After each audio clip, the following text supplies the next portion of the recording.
Whoever said the pen is mightier than the sword did not tell a lie. Because there's something going on in Nigeria that could change the face of democracy and governance, not just in Africa's most populous nation, but across the continent. Because other African leaders could lift these blueprints to subvert the will of the people in their country. You see, this video is going to be a tutorial on how to rig an election. Lawmakers in Abuja have legalized a tactic that is going to destroy elections, not just across Nigeria, but could spread as far as Accra to Nairobi.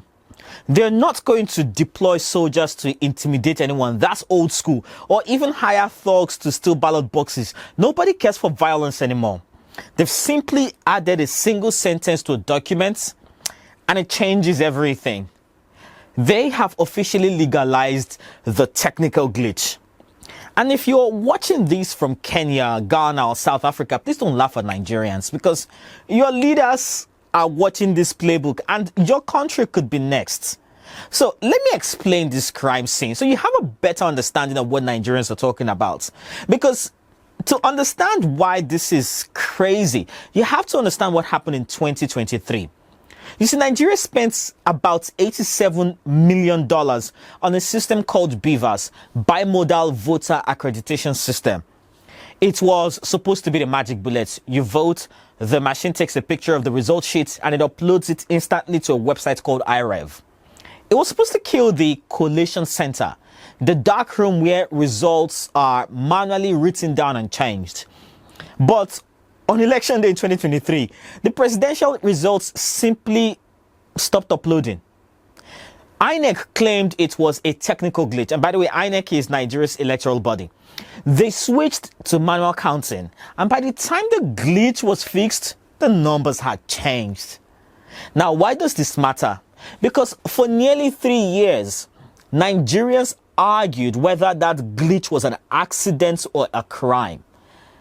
And now, the Nigerian Senate has given the answer. So, here is the trick on how to rig elections in Africa, the Nigerian version. On February 4th, 2026, the Senate initially rejected electronic transmission entirely. The public outrage was massive. A few days later, they claimed to bow to pressure. They announced they would amend Clause 60 to allow electronic transmission. Everyone cheered, but there was something right in there. They added a condition. Electronic transmission is mandatory, subject to network availability. Subject to network availability. For a country that built Flutterwave and extended across Africa, built Chowdeck, Paystack, and several other fast-growing companies that rely on the internet to move billions of naira around and satisfy millions of users, it seems rather convenient that we are unable to do the same for our election. Never mind that it happens once every 4 years. Look, make no mistake, they have codified the excuse. The glitch is no longer a mistake, it is now a section of the law.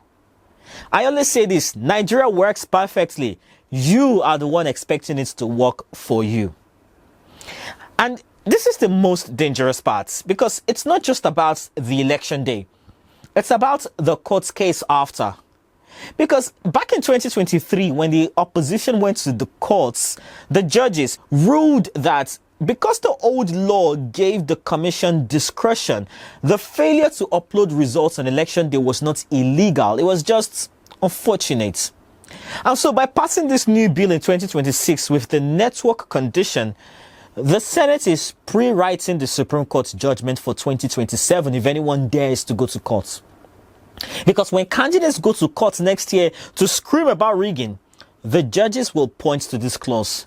They will say the law says they can revert to manual if the network is bad.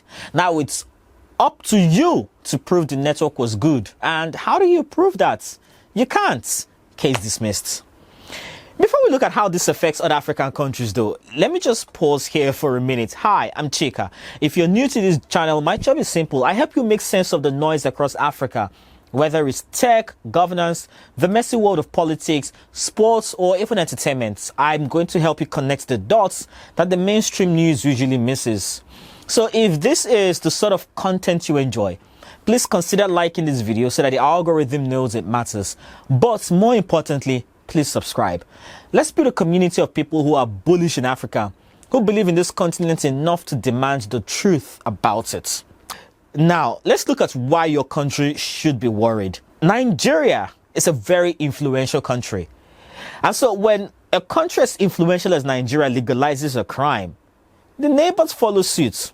We saw the beta version of this in Zimbabwe in August 2023. They didn't ban voting.